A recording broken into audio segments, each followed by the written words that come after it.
Hello everyone, welcome to Tathastu and welcome to our daily current affairs MCQs wherein we are going to do different type of questions, and your suggestion has also been included in this, and that was related to the PYQs. So I'm going to do that as well. Okay, so let's get started with today's class. This is being presented by me. My name is Khushboo. So before starting, let's have a look that what are the courses we are offering as of now. So those are the PSLV, this MSLV, PSLV, NCERT module and philosophy optional. So you can enroll in any of these courses, whichever you want. In order to get details of these courses, you can definitely visit our website, that is tathastuics.com. And apart from that, you can call on these numbers and you can even visit us. This is our office address. Okay, so let's get started with the very first question of the day, and this question is related to National Judicial Data Grid portal, wherein now you can get the details, the info related to the Supreme Court as well. The very first one is the National Informatics Center has established a central database that stores all case related to the Supreme Court, High Courts, District and Taluka Courts at a national level. Now, the second statement says that within the e-courts initiative, it stands as the prominent and leading project. The third statement says that the development of NJDG has been carried out by the National Informatics Center. Now, please read these statements and the question actually very carefully, that what it is actually trying to ask. Here the question is that how many of these statements given above are incorrect. So this is something which you need to read it very carefully, whether it is asking the incorrect or the correct one. So here they are asking incorrect, but all the information given above are correct, hence the answer is option D. So none of these statements given above in the above question was incorrect. All the statements were correct. Now, why it was in news? Just like I told you just a few moments back only, that Supreme Court data now it will be available on this Judicial Data Grid portal. This has been pointed out by this information has been given by our Honorable Chief Justice of India, D.Y. Chandrachud ji. He said this thing. So this is a kind of collaborative development which has been developed by the National Informatics Center and the in-house software development team of the Computer Cell Registry. So these are the ones who collaborated in order to develop this particular data, which is very important for the various people, and apart from that for the courts also. Now this is going to be a comprehensive data repository where you can get the information. You are having all the kind of the data related to the Supreme Court, High Court, District and Taluka. From all of these you are getting to get the information. And here what kind of repository it is? So it is that you can have all the case related information over here. So that's the point. Now let's move on to the next question, and this question is related to Storm Daniel, which we had discussed yesterday in our DNA, that what contributed to the intensification of Storm Daniel leading to heavier rainfall and flooding in Libya. The very first option related to this question is that the reason behind this is the abnormally warm waters in the Mediterranean Sea. The second option says cold ocean currents. Third option is decreased atmospheric pressure, and the fourth one is lack of wind patterns. So which of these are correct related to this Daniel storm, which has actually caused, what is the reason behind that? So the reason behind that is the first option, that is abnormally warm waters in the Mediterranean Sea, which has actually created a low pressure area, and later on it actually caused heavy rainfall over there in the Libya. Okay, which actually led to the storm, and the heavy rainfall, it actually led to the storm and as well as the rainfall, obviously with the storm that will be there. So behind Libya's catastrophic flooding, extreme weather, vulnerable geography and crumbling infrastructure was the reason behind that.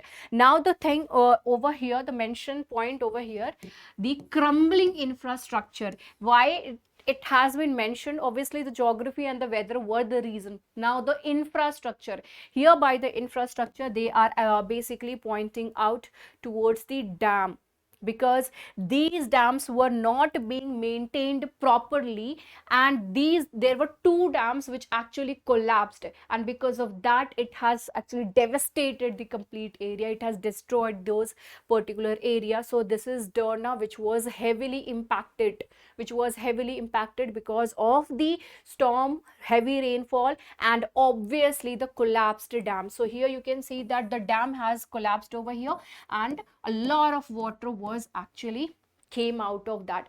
As all of us are aware of this thing, and I guess that in my previous classes also I had mentioned about this thing, that when it comes to dam actually is something which holds a lot of water. This is the dam, and here you can find a lot of water. Just for an example, this is a dam and here is a lot of water.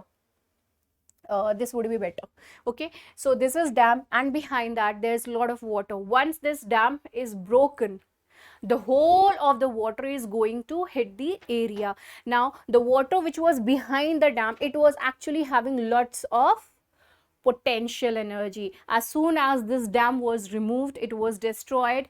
What happened? Those potential energy actually converted into the kinetic energy, and with the speed it hit all these areas. And you can see that it is being estimated that more than 18 to 20,000 people has been affected because of this particular crisis which actually happened over there in Libya. Now let's move on to the next question. It is related to Ayushman Bhava campaign. The very first statement says the campaign's objective is to provide healthcare services to the urban areas of India through a multi-ministerial strategy. Now the second statement says that this comprehensive campaign includes Ayushman Aapke Dwar 3.0, Ayushman Mela only. You have to find out that how many of these statements are correct over here.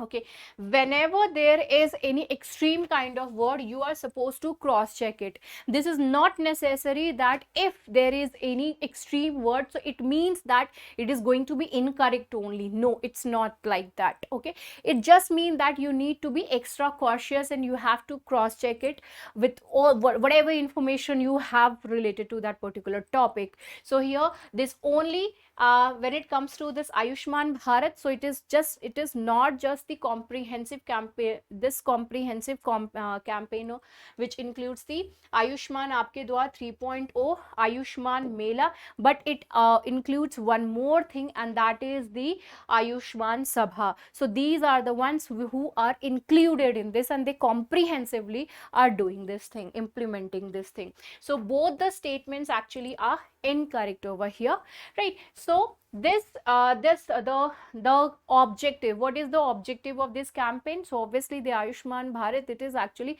Ayushmanvati Bhava, Ayushman Bhava. Why people say this thing?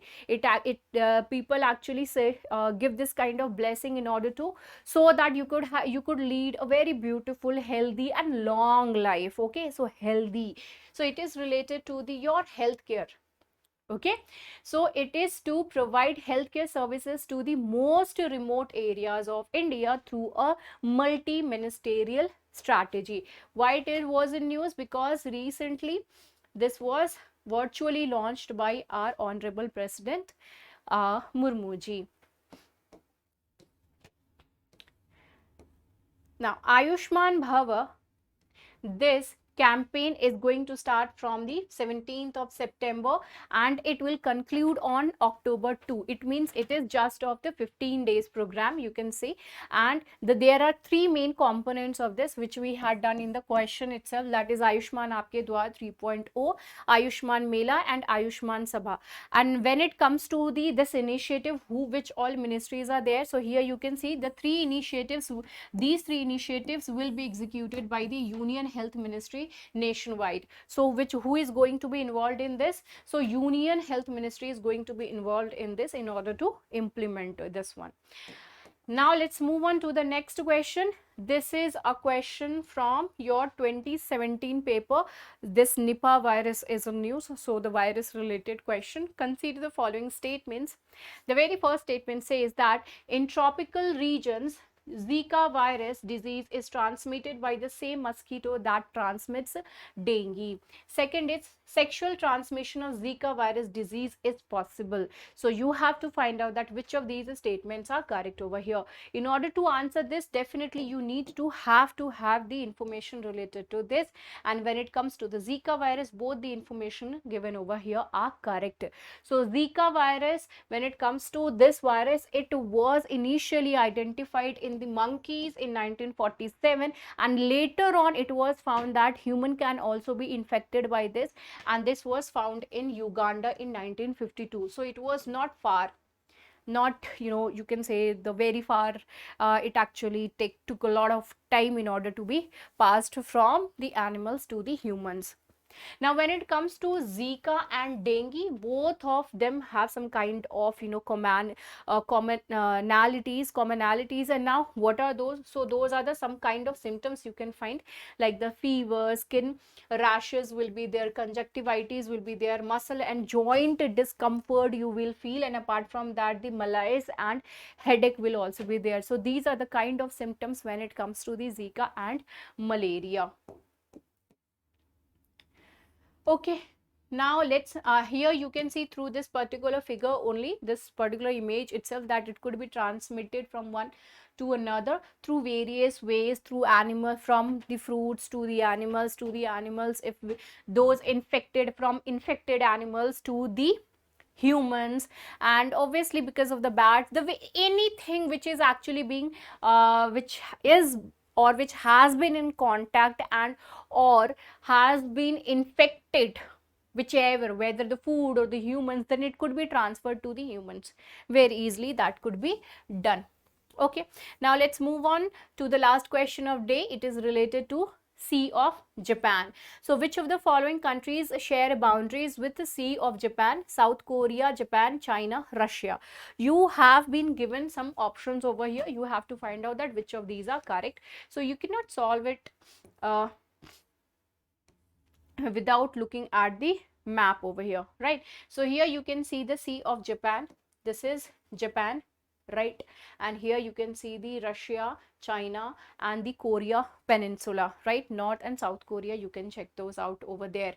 Now in between these only you will find Sea of Japan, which is also known as East Sea.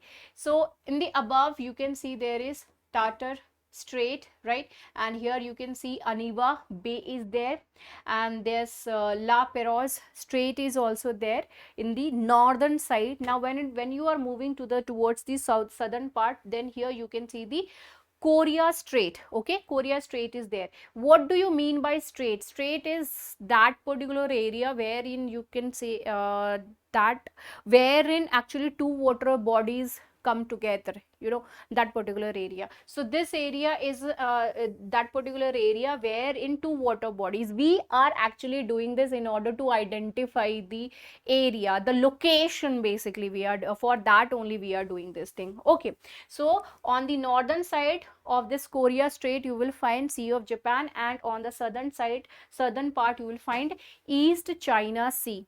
These, okay, so this is actually, this particular strait is actually joining, for our understanding purpose, it is actually joining the two areas, two water bodies, that is the Sea of Japan and East China Sea. Now I have already shared that which all countries are surrounding this Sea of Japan. So here you can see this is the Japan, here this is Russia, then here if you see China is not touching over here, Korean Peninsula, that is the north, and south peninsula is, southern peninsula is over here, right? Okay, so here the answer is option D, that is 1, 2 and 4. Here the names has been given that which all areas. Now why it is a news? It is a news because Kim Putin meeting has recently happened. What could a weapon deal look like? So here you can see the two extreme people, and this is extremely extreme person, and here one of the most powerful person on earth as of now, so that is the Putin. So both of them, they had set a meeting recently. He North Korean president, he actually went over there through train, via train, and he met Putin over there. So see you in the next video. I hope that you people enjoyed. Take care, bye bye, and have a great time. Jai Hind.